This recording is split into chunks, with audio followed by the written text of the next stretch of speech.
இஸ்லாமாபாத் தொடர்மாடி வீட்டு தொகுதியில் நீண்ட காலமாக நிலவி வருகின்ற கழிவு நீர் பிரச்சினையை தீர்ப்பதற்காக கல்முனை மாநகர சபை விசேட வேலை திட்டம் ஒன்றை வெள்ளிக்கிழமை 13ஆம் தேதி முன்னெடுத்துள்ளது.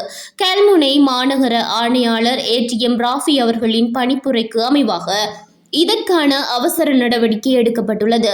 சுனாமி அனர்த்தத்தினால் வீடுகளை இழந்த மக்களுக்காக அமைக்கப்பட்ட இஸ்லாமாபாத் வீட்டு தொகுதிக்கான கழிவு நீர் அகற்றல் முறைமையில் உள்ள தொழில்நுட்ப குறைபாடுகள் காரணமாக அங்குள்ள வீடுகளிலிருந்து கழிவு நீர் சேகரிப்பு தாங்கிக்கு வருகின்ற கழிவு நீர் சீராக அகற்றப்படாமல் அப்பகுதி முழுவதும் பரவுவதால் பாரிய துர்நாற்றமும் சுற்றுச்சூழல் பாதிப்பும் சுகாதார சீர்கேடுகளும் ஏற்படுகின்றன.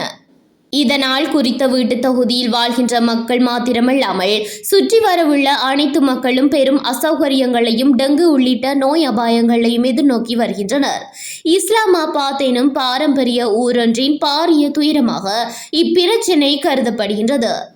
இதனை கருத்தில் கொண்டே தமது பொறுப்புக்கூறலுக்கு அப்பாற்பட்ட இப்பாரிய பிரச்சினைக்கு மனிதாபிமான அடிப்படையில் தீர்வு வழங்க கல்முனை மாநகர சபை இந்த நடவடிக்கையை மேற்கொண்டுள்ளது. இதன்போது பிரதான தாங்கியிலிருந்து சுத்திகரிப்புக்காக செல்கின்ற கழிவுநீர் குழாய் பாதையில் அமைந்துள்ள பல துணை தாங்கிகள் திறக்கப்பட்டு அவற்றில் நிரம்பியிருந்த பிளாஸ்டிக் போத்தல்கள், பேம்பஸ்கள் மற்றும் திண்ம கழிவுகள் அகற்றப்பட்டும் திரவங்கள் வெளியேற்றப்பட்டும் சீர் செய்யப்பட்டது.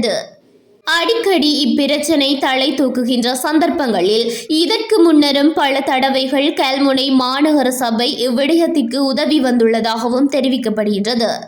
எவ்வாறாயினும் இப்பிரச்சினைக்கு நிரந்தர தீர்வு காண்பதற்காக முறையான திட்டம் ஒன்று முன்னெடுக்கப்பட வேண்டும்.